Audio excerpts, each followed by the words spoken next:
సికింద్రాబాద్ స్టేషన్కి 2 కిలోమీటర్ల దూరంలో ఉంది.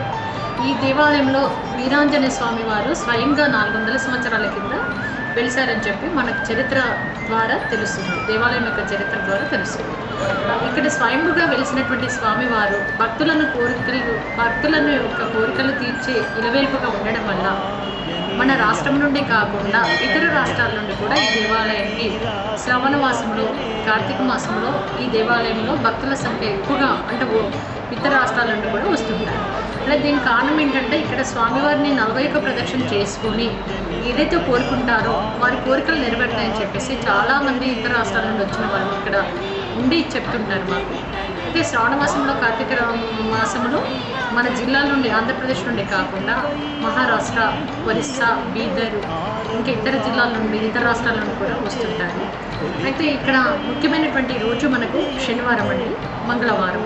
ఆంజనేయ స్వామి మంగళవారం నాడు కానీ శనివారం నాడు కానీ స్వామివారికి అంటే తలస్నానం చేసి 41 ప్రదక్షిణ చేసినట్లయితే వాళ్ళ మనసులో ఉన్నటువంటి కోరికను అంటే ముడుపు కట్టి, కొబ్బరికాయ ముడుపు కట్టినట్లయితే 41 రోజులలో వారు కోరినది నెరవేరుతుందని చెప్పేసి ఇక్కడ వాళ్ళు కోరికలు తీరిన వాళ్ళందరూ కూడా భక్తులు చెప్తుంటారు.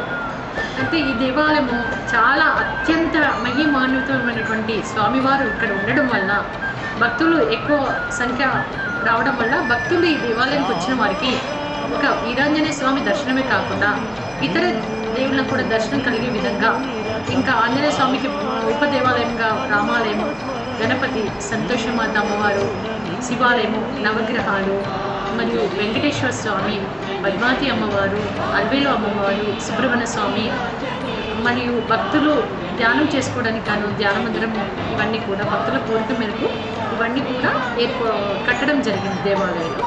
ఈ ఉపదేవాలయాలు, మెయిన్ దేవాలయాలన్నీ కూడా ఉదయం 6 గంటల నుండి ప్రాతకాల సేవలు మొదలవుతాయండి.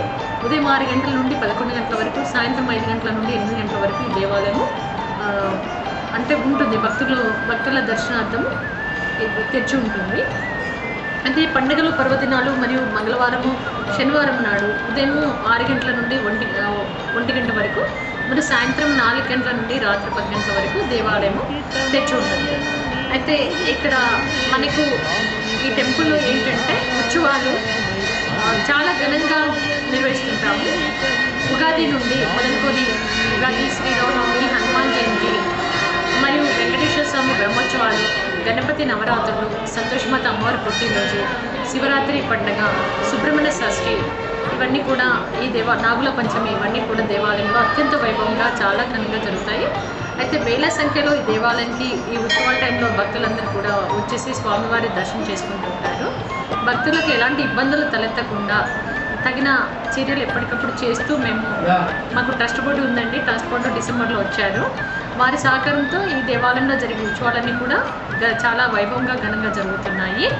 భక్తులకు ఎలాంటి ఇబ్బందులు తలెత్తకుండా అన్ని సౌకర్యాలు అంటే వారికి కావాల్సినటువంటి మంచినీటి వసతి, టాయిలెట్స్ మరియు వారి కూర్చోడానికి, సేద తీరడానికి వీలుగా వారికి ఇక్కడ అంటే గత సంవత్సరం కింద సెట్స్ కూడా వేశాము.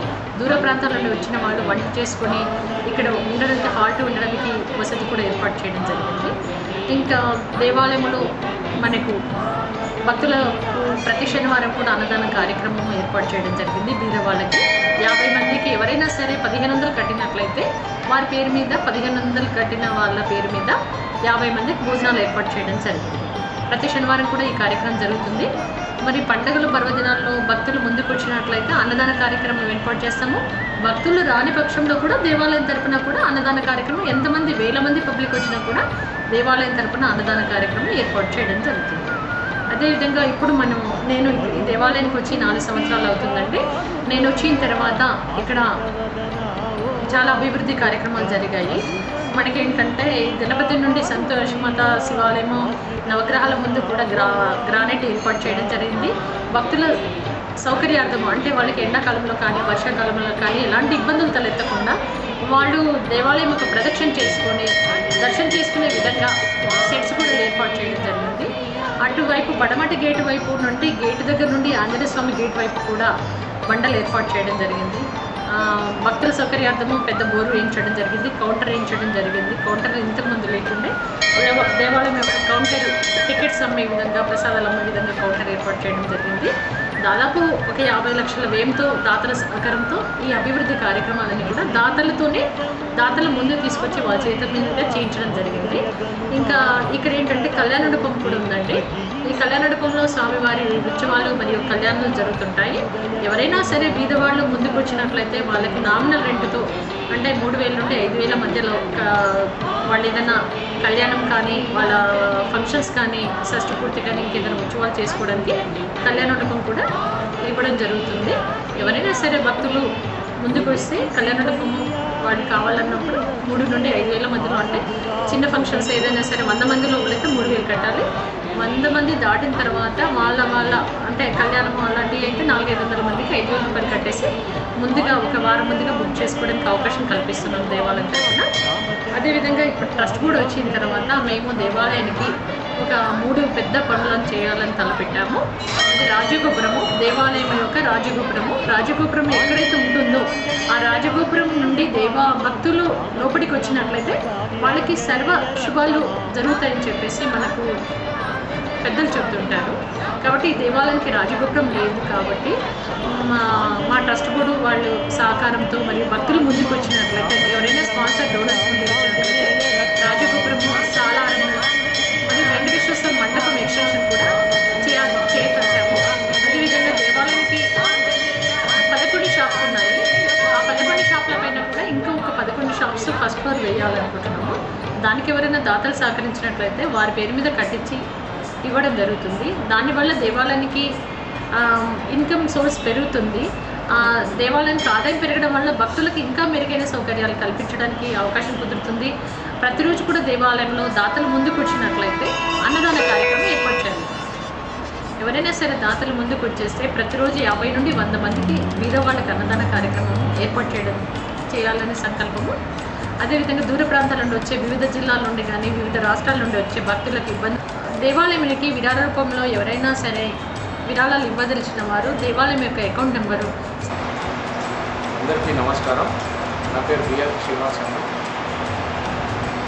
దైవ అనుగ్రహం వల్ల నాకు దేవుడి సేవ చేసుకోవడానికి ఇటువంటి గొప్ప అవకాశం లభించినందుకు చాలా సంతోషంగా ఉన్నాను. అండ్ ఈ టెంపుల్కి నేను చాలా చిన్నప్పటి నుంచి వచ్చేవాడిని. అటువంటి టెంపుల్లో నాకు ఇటువంటి అవకాశం దొరికినందుకు చాలా అంటే చాలా సంతోషంగా ఉన్నాను. అండ్ ఈ టెంపుల్కి వచ్చిన వారు అందరికీ కోరుకున్న కోరికలన్నీ అనుకున్నట్టు తీరుతాయి. దాంట్లో I'm the personal evidence for that.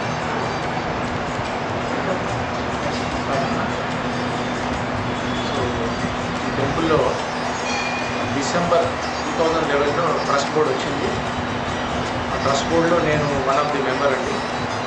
So ఈ గుడిలో అన్ని రకాల దేవాలయాలు ఉన్నాయి. ఈ ట్రస్ట్ బోర్డు వచ్చినప్పటి నుండి మా చైర్మన్ గారు కానీ మా ఈఓ గారు కానీ ప్లస్ భక్తుల సహకార్యాలతో ఇక్కడ చాలా బ్రహ్మాండమైన ఉత్సవాలు జరుపుకుంటాము. వైకుంఠ ఏకాదశి కానివ్వండి, లేకపోతే గోదాదేవి కళ్యాణం కానివ్వండి, లేకపోతే శ్రీరామనవమి కానివ్వండి, లేకపోతే మొన్న హనుమాన్ జయంతి, రేపు 4వ తారీఖు వచ్చే నెల మన శ్రీవారి బ్రహ్మోత్సవాలు జరుపుకుంటున్నాము.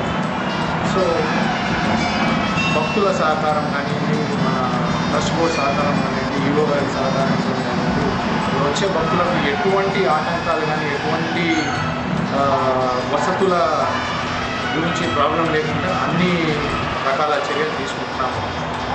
బై ద వే నేను ఒక కొరియర్ కంపెనీ నడుపుతున్నాను కాబట్టి నా కంపెనీ పేరు Randon courier and cargo limited. State వైడ్గా ఏ టెంపుల్కైనా ఏ భక్తులైనా ఎటువంటి విరాళాలు కానీ అంటే చెక్ రూపంలో కానివ్వండి, డీడీ రూపంలో కానివ్వండి, ఎటువంటి దేవాలయానికి పంపాలనుకున్నా మేము ఎటువంటి ఛార్జెస్ లేకుండా ఫ్రీగా సర్వీస్ చేయాలని అనుకుంటున్నాము. దానికి మాకు ఈ మీడియా వాళ్ళు మాకు చాలా సహకరిస్తున్నారండి. వారి సహకారంతో మేము ఇటువంటి కార్యక్రమం జరుపుదామని ఆలోచిస్తున్నాము. నమస్కారం.